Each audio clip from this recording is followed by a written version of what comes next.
তাল মিলে আছে তো সেই বিমানও পেয়ে গেলাম আজকে রেডিসনের উপর দিয়ে যাইতেছে রাইড পেয়ে গেলাম। যুদ্ধ কেমনে করতে হয় জানাস? আসসালামু আলাইকুম, চলে আসলাম আরেকটি নতুন ভিডিও নিয়ে আপনাদের সামনে।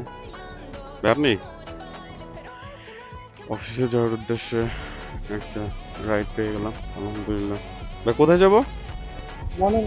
বনানি না? ওই 11 নম্বর রোড দিয়ে ঢুকতে হবে। দাঁড়ান দাঁড়ান দেখতেছি সমস্যা, যে আসুন। এখন আর কোনো কথা হবে না, ওটা ধরে টান হবে, কারণ অলরেডি 2:10 বাজে। 3টায় অফিসে পৌঁছাইতে হবে ঠিক টাইমে। মিরপুর 1 থেকে রাইড রিকোয়েস্টটা পাই। বাসা থেকেই বের হওয়ার সময় আমি উবার অ্যাপসটা অন করে রাখছিলাম। ভাড়া আসছিল মনে হয় 161 টাকার মতো। যাই হোক আলহামদুলিল্লাহ, খারাপ না। তেল খরচ হয়ে যাবে আজকে দিনের ইনশাল্লাহ। এখন তাড়াতাড়ি গন্তব্যে যাওয়ার পালা।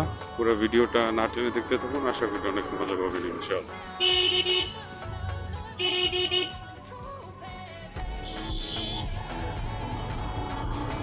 কাজী ফার্মার পাশ দিয়ে বেরোয় গেলাম। এখন হইতেছে ঈদগাহ মাঠের দিক দিয়া তাড়াতাড়ি চলে যাবো, কারণ হইতেছে প্রশিক্ষা মোড় বন্ধ। যত তাড়াতাড়ি এরিয়া ছাড়া যায়। চলে আসলাম মিরপুর 1 নম্বর পানির ট্যাঙ্কি। 1 নম্বর পানির ট্যাঙ্কি পার হয়ে গেলাম। এইভাবেই যদি যাইতে থাকি আশা করি আধা ঘন্টার মধ্যে ভাইয়াকে ড্রপ করে আমি আমার অফিসে চলে যেতে পারবো। দেখা যাক রাস্তার কি কন্ডিশন। চলে আসলাম শিয়ালবাড়ি মোড় দিয়ে প্রশিক্ষা মোড়। এদিক দিয়ে এখন মেট্রো রেলের ওই রাস্তা ধরবো। ওই রাস্তা দিয়ে সাংবাদিক এলাকা টার্গেট করে ওই দিক দিয়ে কালচি রোডে উঠে যাবো। দেখতেই থাকেন কিভাবে এই তাড়াহুড়োর মধ্যে শর্টকাট ইউজ করতে হয়। এই যে প্রশিক্ষা মোড় দিয়ে হাতের বাইরে যেতে হবে, ঠিক আছে? তারপরে এরকম তালে তালে টান দিবেন, আর সাথে যদি থাকে পাগলা করা এক্সট্রিম 125 আর, তাহলে তো কথাই নেই। চলে আসছি একদম শর্টকাটের মধ্যে। এখনই দেখতে পারবেন যে যেখান থেকে ডানে গিয়ে ওই রোডটা ধরতে হবে। ওই যে নীল কালারের যে বিল্ডিংটা দেখা যাইতেছে ওইটা।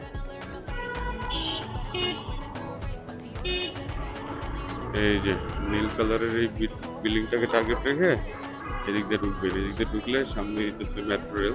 সোজা যাবেন, একদম সোজা যেতে থাকবেন। যে মোড়টা পড়বে সোজাসুজি আসার পরে এটা বায়ে যাবেন, বায়ে গিয়ে আবার ডান দিকে মোড় নেবেন। এই ঠিক এরকম, ইয়েস। এদিক দিয়ে আগাইতে থাকবেন, ব্যাস সামনে দেখতে পারবেন যে মেট্রো রেলের পিলার ওই যে দেখা যাচ্ছে। এইভাবে আর কি আপনার রাস্তাঘাট চেনা থাকলে আপনি যে কোনো রাইড অল্প সময়ে ক্যাপচার করতে পারবেন। ওই যে মেট্রো রেলের পিলার আশা করি এখন দেখা যেতেছে। ওই যে স্কলার ইন্টারন্যাশনাল স্কুলের যে ব্যানার, ঠিক ওইটার সামনে বরাবর। ঠিক এদিক দিয়ে বের হবেন, বের হওয়ার পরেই দেখাইতেছি। বের হওয়ার পরেই সাথে সাথে আপনার হাতের ডানে যে ইউটার্নটা পড়বে এই ইউটার্নটা ধরবেন, ঠিক আছে? এই যে আমি ইউটার্নটা ধরলাম আলহামদুলিল্লাহ। এখন পর্যন্ত কোনো জ্যাম হইতে হয়নি আমার। এইভাবে আগাইতে থাকবেন। আগাইতে থাকলে এই যে আপনার Mirpur Bangla school and college পড়বে হাতের ডানে, ঠিক আছে? সেটা পার হইতে হবে। সেটা পার হওয়ার পর আপনি এই হাতের বাইরেটা ধরবেন। এটা দিয়ে একদম সোজাসুজি আগাইতে থাকবেন, ঠিক আছে? এটা দিয়ে যদি সোজাসুজি আগাইতে থাকেন একদম কালশি রোডটা পেয়ে যাবেন। চলে আসলাম কালশি রোড। সাংবাদিক এলাকা থেকে সরাসরি কালশি রোডে এসে পড়ছি। তো এইরকমই দৈনিক আমার অফিসে যাওয়ার আগে ছোটখাটো যুদ্ধ শুরু হয়। অফিসে যাওয়ার আগে চেষ্টা করি এভাবে আমার দিনের যে তেল খরচটা আছে সেটা কিভাবে ক্যাপচার করা যায়। আর আপনারা যারা আমার চ্যানেলে রেগুলার ভিডিও দেখেন আপনারা জানেন যে মানে এমন কোনো দিন নেই যে মিস হয়েছে। কম বেশি আলহামদুলিল্লাহ পাইছি। শুধুমাত্র যখন বৃষ্টি থাকে আকাশে ওই সময় একটু যাত্রীর চাপ কম থাকবে, এটাই স্বাভাবিক। ওই টাইমে একটু কম দিচ্ছে, এরকম হয়েছে হঠাৎ 1 দিন 2 দিন, ঠিক আছে? ওয়েদার তো আর প্রতিদিন খারাপ থাকে না, তাই না? তো আলহামদুলিল্লাহ আমি এইভাবেই দৈনিক আমার জীবন যুদ্ধে আগায় যেতেছি, যে তেলের সংগ্রাম। এমনিতে এখন তেলের লিটারের পিছু 145 টাকা, 120 টাকা ছিল, করলো 140 টাকা। তারপরে আবার এই কোরবানি ঈদের পরে আরো 5 টাকা বাড়াই দিল। কিছু করার নাই, বাইকে তো তেল ভরতে হবে। কথা বলতে বলতে চলে আসছি কালসি মোড়। অটো রিক্সার কারণে চাপ বেশি যাচ্ছে, এছাড়া ভাই পুরো রাস্তায় কোনো প্যারাই হয়নি। যাক, তারপরও কাঠঠুকরা যেহেতু আছে, এইটারে দিয়েই আগাইতে থাকি। এই যে কালসি মোড় পার হয়ে গেলাম, এখন এই যে ফ্লাইওভারে উঠবো সামনে ইউটার্ন নিয়ে। কিন্তু এই জায়গা দিয়ে যদি এখন পুলিশ থাকে তাহলে তো ঝামেলা। একটা চেষ্টা করে দেখি, টেসলা গুলা যাইতেছে, কোনো সমস্যা হইতেছে না, আমি গেলেই কি আমার ধরবে নাকি, দেখা যাক। বিসমিল্লাহকে আগাইতে থাকি। না, কোনো ট্রাফিক নাই, বেঁচে গেছি, বেঁচে গেছি ভাই, বেঁচে গেছি।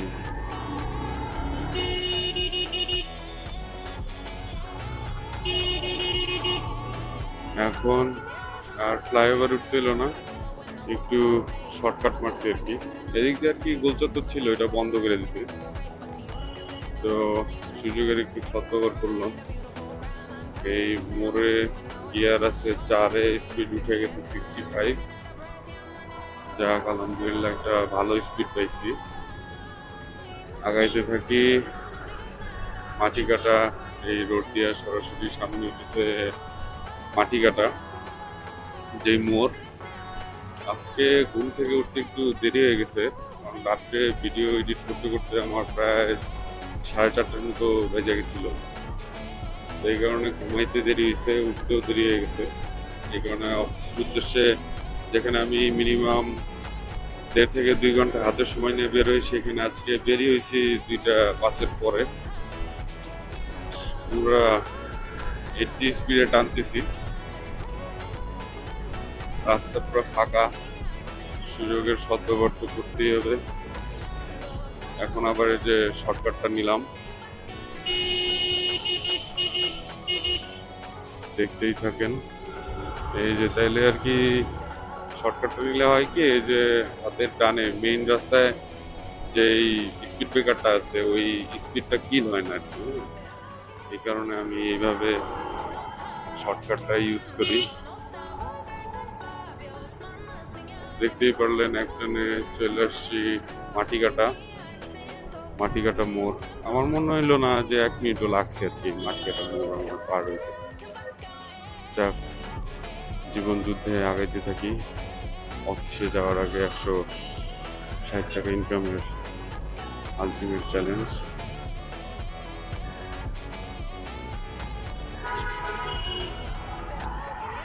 মাটি কাটা মোড় পার হয়ে গেলাম।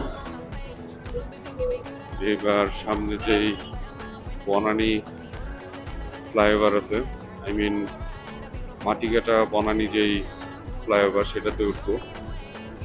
রাস্তা এখন পর্যন্ত কোনো রাশ হয়নি সিরিয়াসলি। ঈদের পরে এখনো ঢাকায় এরকম চাপটা লাগতেছে না, জানি না কেন। সবাইকেই তো ঢাকায় উপস্থিত দেখি সে আগের মতোই।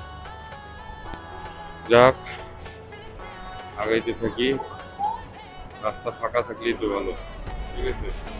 R15 বাইকের সাথে তাল মিলে চলতে থাকি, কিন্তু সিএনজি আমাদের কারণে ভাইয়াও বেরোতে পারলো না, আমিও বেরোতে পারলাম না। Bad luck. এইবার মনে হয় একটা গ্যাপ পাওয়া গেছে। এই আপু আসলো কই থেকে না, আপু আমার জায়গা নিয়ে নিছে। যাক, ভাইয়াকে ফলো করে আগাইতে থাকি। এখন আছি কুড়িল বনানী ফ্লাইওভারের উপরে। যেহেতু ভাইয়া যাবে হচ্ছে বনানী, তো আমি রেডিসন থেকে হাতের ডানে যাব, ওই যে সামনে এই গাড়িটাও দেখা যাচ্ছে পায়ে যাবে। যাক, গ্যাপ পেয়ে গেছি, এটা তালে তালে টানতে থাকি। এই যে বিমানও পেয়ে গেলাম আজকে বিকেলে, রেডিসনের উপর দিয়ে যাইতেছে। ও সেরা ভাই, কি সুন্দর না, মাশাআল্লাহ। আজকের দিনটা মাশাআল্লাহ ভালোই ভালোই সানি রে। যাক, গরমও আছে মারাত্মক। গিয়ে অফিসে ঢুকবো এসির মধ্যে, আর কোনো প্যারা নাই। একদম শেষ হবে রাত 11টায়, ঠিক আছে। এখন এই গরম রাস্তাটুকু যত তাড়াতাড়ি ক্রস করা যায় আর কি, দেখি গ্যাপ পেলে গ্যাপ মেরে দিব। আগাইতেছি তো আগাইতে এসি, গ্যাপও পেয়ে গেছি, ঠিক আছে। এখন আছি বনানী ফ্লাইওভারের উপরে। যাক, ভালোই ভাই, মানে কোথাও আমার একটা মিনিট দাঁড়াইতে হয় না জানেন, পুরো রিল্যাক্সে টানে যেতেছি। এই যে আবার উপরে এলিভেটেড এক্সপ্রেস হাইওয়ে, হ্যাঁ মার্শাল্লাহ। 5 গিয়ারে 82 স্পিড নিয়ে নামতেছি। ভাই রে ভাই, কি আইচানি তো তুফান টান দিচ্ছি না, কি আর করবো ভাই, রাস্তা ফাঁকা। নিয়ম তো এইটাই রাইড শেয়ারে, যে রাস্তা ফাঁকা থাকলে টাইনে আগাইতে হবে, তাহলে সময়টা বাঁচানো যাবে আর কি। আর যেহেতু আমার নিজেরও 3টায় অফিস, তো কোনোভাবে কোথাও একটা মিনিট লেট করতে আমি নারাজ। চলে আসলাম নৌ সদর দপ্তরের যে সিগন্যাল আছে সেই সিগন্যালের এখানে। এই সিগন্যালটাও ফাঁকাই দেখা যাচ্ছে, আবার গাড়িটাও বাইরে যাবে। সিগন্যাল ফলো করাটা মোস্ট ইম্পর্টেন্ট, কারণ আপনি যতই ভালো বাইক চালান না কেন, কখন আপনার থামতে হবে এটা আপনার বুঝতে হবে না। তো ম্যাপটা একটু দেখা লাগবে। ভাইয়ার লোকেশনের কাছাকাছি চলে আসছি, দেখা যাচ্ছে যে ওই 11 নম্বর রোডে না, তাহলে আমার সামনেই আগাইতে হবে। এই জায়গায় হাতের পায়ে দেওয়া লাভ নাই। ও, আমি অফিসে যেহেতু আমি হাতের পায়ে, যেহেতু এই 11 নম্বর রোডে নামতে, তো আমার এখন ওই 11 নম্বর রোড দিয়ে বনানী ব্রিজ হয়ে যাওয়া লাগতেছে। যাক, দেখতে থাকি, কি আর করার। যখন যেরকম অবস্থা থাকবে সেই অবস্থা বুঝে সেই ব্যবস্থা নেওয়া লাগবে, তাই না। ওই যে এলিভেটেড এক্সপ্রেসওয়ে থেকে বাসগুলো নামে বনানীর ঢালে। যাক মাশাল্লাহ, এইখানেও কোনো প্যারা নাই, এই জাস্ট বাসগুলো দাঁড়ায় তো এই কারণে একটু স্লো করা লাগলো। এছাড়া রাস্তা ফাঁকাই আছে ভাই, ঠিক আছে। এখন পর্যন্ত আমার মানে সিরিয়াসলি যেটা বলতে হবে, একটা মিনিট কোথাও অপেক্ষা করতে হবে না। পুরো কানের উপরে ছিলাম সবসময়। খালি যখন এই যে টেসলা আমাদের পিছনে বসছি ওই সময় তো ভাই স্বাভাবিক, টেসলা আমাদের মতোই, তাই না। ওরা তো আর ডানে বায়ে এত একটা খেয়াল করবে না, স্বাভাবিক, কিছু করার থাকে না তখন। যাক, চলে আসলাম গন্তব্যের খুবই কাছাকাছি।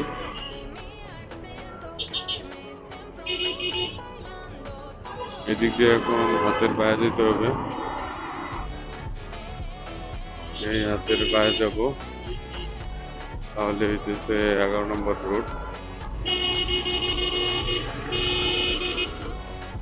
চলে আসছি, ভ্যাল লোকেশনটা দেখি। এই তো সামনের রাস্তার মাথায়, তাই তো, ঠিক। আর 250 মিটার দেখাইতেছে। এই যে এই রাস্তাটা পার হয়ে এই যে এখানে লোকেশন চলে আসলাম। জি জি, ভ্যাল লোকেশনে চলে আসলাম। ঘড়িতে সময় কয়টা বাজে সেটাও দেখবো।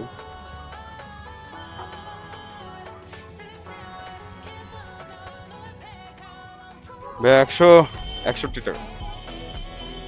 রুবেল ভাই আপনাকে 5 স্টার দিয়েছি, আমাকে একটা দিন। হ্যাঁ ঠিক আছে। খুবই তাড়াতাড়ি আসছি ভাই, 2:35 বাজে দেন, খুলে দিচ্ছি। থ্যাংক ইউ ভাই। কি কোনো মিটিং আছে? ও, চাকরি ইন্টারভিউ। দোয়া করি ভাই, ইনশাল্লাহ ইনশাল্লাহ ইনশাল্লাহ। ভালোই লাগতেছে, ফ্রেশ লাগতেছে, এটা একটু ঠিক করেন ইনশাল্লাহ। আরে হয়ে যাবো ভাই, আল্লাহ ভরসা। হইলো প্যারা নাই কিসের চাকরি? হইলো আইতে আসেন আচ্ছা, চিন্তা করেন না ভাই, আল্লাহ ভরসা। বেড়া মানুষ না আমরা, যুদ্ধ কেমনে করতে হয় জানাস? কত দিলেন? 200 বাংটি আমাদের আছে। নেন ভাই, 35 টাকা বাংটি আছে। ঠিক আছে ভাইয়া, ওকে, থ্যাংক ইউ। ভালো মতো ইন্টারভিউ দেন। ঠিক আছে, দোয়া করি, আমার জন্য দোয়া করেন ভাই। ওকে, আসসালামু আলাইকুম। নামাই দিলাম, দেখতে পড়লেন 161 টাকা ভাড়া ছিল, 165 টাকা দিল ভাই আমাকে। তো দেখতেই পারলেন যে অফিসে যাওয়ার আগে কিভাবে জীবন যুদ্ধে 160 টাকা আলটিমেটলি আমি ইনকাম করলাম। সো এরকমই আপনারাও চাইলে এই নিনজা টেকনিক, উবার, পাঠাও, ইনড্রাইভ অ্যাপ ব্যবহার করে ইনকাম করতে পারেন ইনশাল্লাহ। দোয়া করি আপনাদের জন্য যেন আপনারা একটু বুদ্ধিমান হন, ঠিক আছে? কারণ ভাই, life is not bed of roses. কেউ ঘুমানোর জন্য আমাকে টাকা দিবে না। যেদিন আমি ঘুমাবো অ্যান্ড ঘুমানোর জন্য আমাকে মানুষ টাকা দিবে, সেদিনই হচ্ছে আলটিমেটলি আমি সফল, বুঝতে পারছেন? তো এই আর কি অবস্থা। তো যাই হোক, যদি এই পর্যন্ত আমার ভিডিওটা দেখে থাকেন, অবশ্যই লাইক বাটনে একটা ঘুষি দিয়ে দিবেন। কমেন্ট করতে ভুলবেন না যে কোন ধরনের ভিডিও দেখতে আপনাদের বেশি ভালো লাগে। আর যদি আমার চ্যানেলে নতুন হয়ে থাকেন তাহলে অবশ্যই সাবস্ক্রাইব করে আমার ফ্যামিলিতে জয়েন হয়ে যাবেন। দেখা হবে আপনাদের সাথে পরবর্তী কোনো ভিডিওতে। সেই পর্যন্ত আপনারা সবাই ভালো থাকবেন, সুস্থ থাকবেন। আমি আপনাদের সাথে ছিলাম এতক্ষণ মোহাম্মদ আশিকুল কাবির। আসসালামু আলাইকুম।